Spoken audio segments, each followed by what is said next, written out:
Stop it. Get some help. USA. How would you characterize the United States? Many will say this country only brings war. Others will disagree, arguing it strives for the ultimate well-being of its citizens. Still others will call it the most democratic nation on earth. These are all just matters of opinion. But today, we're talking about facts. Why America is rightfully considered the wealthiest country in the world. Companies. We all know that giants like Microsoft, Coca-Cola, and McDonald's were born in America. But why did the USA become the cradle for most of the world's biggest brands? Why do we almost always think of American names when we talk about global corporations? It all starts with an idea incubator. The USA has created a unique system where any idea can be born and realized. Universities like Stanford and MIT are whole clusters of innovation, where students can not only learn, but also create their startups right away. They receive support at the earliest stages through various programs, and most importantly, through a culture of early investments. You can come in with a brilliant idea, even if you have nothing, and get a chance to make it happen. But an idea is just the beginning. To become a giant, you need endless money. Here, the American financial system stands out. The USA has the deepest and most liquid financial markets in the world, like Wall Street, NASDAQ, NYSE. This allows American companies to attract billions of dollars at both the start and every growth stage. While companies in other countries struggle for small amounts, American brands get the fuel they need for explosive growth. Finally, when a company is ready to conquer the world, it has the perfect launch pad. This is the huge, unified internal market of the USA. Imagine 330 million people speaking the same language, using one currency, and having similar consumer habits. If a product succeeds in California, it can easily take over Texas, and then the whole world. And because the US dollar is the world's reserve currency, any brand coming from the USA automatically gains a huge competitive advantage in international transactions. Thus, thanks to a unique combination of an idea incubator, a powerful financial system, and a gigantic unified market, the USA has become the land where not just companies are born and grow, but real, global, giant brands that we remember first. Migration. Why do the US need immigrants, and how do they steal the best minds? Imagine the US as a giant corporation. To keep growing, it constantly needs new people. Workforce. America's population is aging. Without newcomers, there will soon be no one to work in the fields, on construction sites, or in hospitals. Innovation engine. Half of the most expensive US startups, like SpaceX or Google, were founded by immigrants. Newcomers create jobs for Americans themselves. Taxes.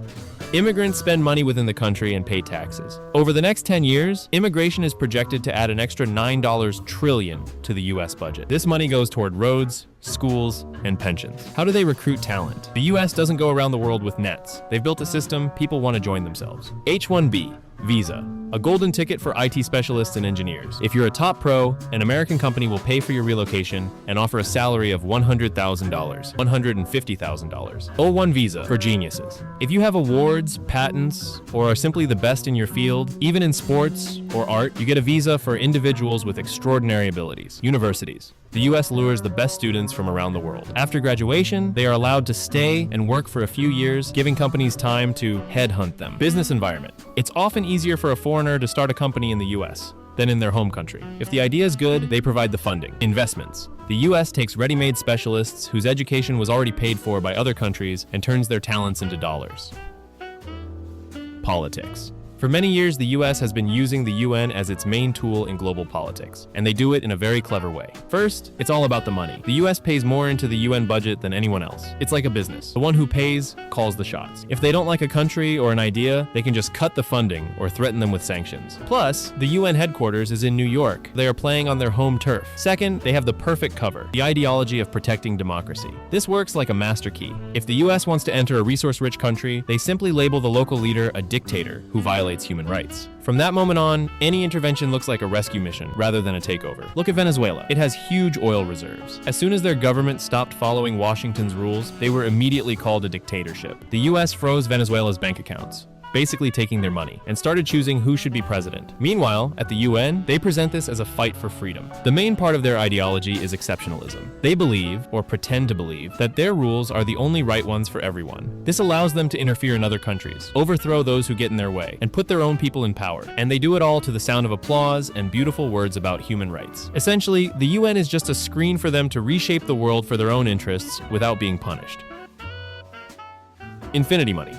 Ever heard the phrase, the US can just print more money? It sounds like a cheat code that lets them live on debt forever. But why hasn't this caused hyperinflation? It's because the dollar is the world's reserve currency. Central banks hold it in their reserves, and commodities like oil, gold, and tech are all priced in dollars. When the US prints money, it doesn't just stay at home, it spreads across the globe. This is called exporting inflation. America gets real goods, while the rest of the world gets paper that they actually need to keep global trade moving. Now, let's look at the numbers. As of April 2026, the US national debt has topped $39 trillion. But it's important to understand, national debt isn't like a bank loan with debt collectors at the door. It's mostly made up of government bonds, essentially IOUs. The US tells the world, give us your cash now, and we'll pay you back in 10 years with a little bit of interest. Everyone buys these from China and Japan to massive pension funds because US treasuries are considered the safest asset on the planet. So how do they pay it off? Short answer, they don't. The US doesn't repay the debt, they refinance it. When it's time to settle old bills, they simply issue new bonds, borrow more money, and use that to pay off the old ones. This works